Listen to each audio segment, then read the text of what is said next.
Welcome back to Radical and Relevant, where we are exploring the genius of the gospel, the genius of Jesus' life and teachings, and looking for a word or a phrase or an idea each day to anchor our day in the gospel through that word, phrase, or idea. Today's reading is from the Gospel of Matthew, chapter 9, verses 1 through 8.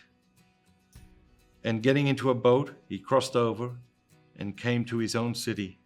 And behold, they brought to him a paralytic, lying on his bed.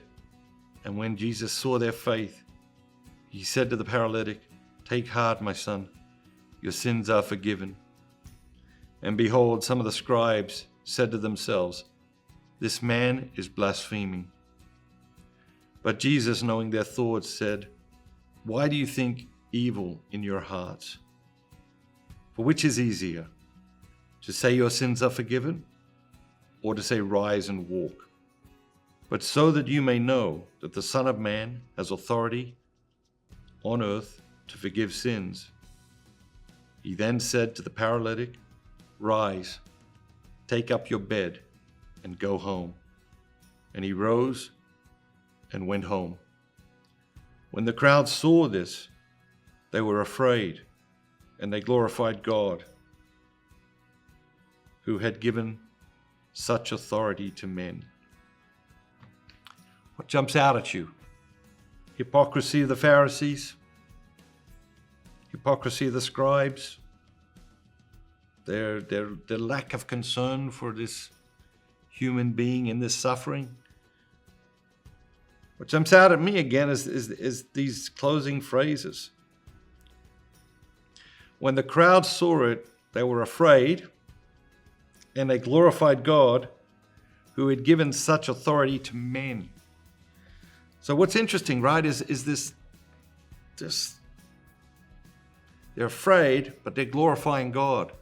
So what does this indicate? It indicates that they are disoriented by the greatness of God, by the presence of God. They're disoriented. On the one hand, they're afraid. On the other hand, they're glorifying God. And then we really see their confusion in this phrase, and they glorify God, who had given so much authority to men. So still relatively early in the ministry of Jesus, but the people are still very much seeing him as a man. They have not captured the idea or processed the idea or integrated the idea that he is not just a man. What jumps out at you today? Maybe you need healing. Maybe you need encouragement. The first thing Jesus says to the paralytic is, "Take heart." Maybe you need to take heart. Maybe you need encouragement today. What's your word? What's your phrase? What's your idea?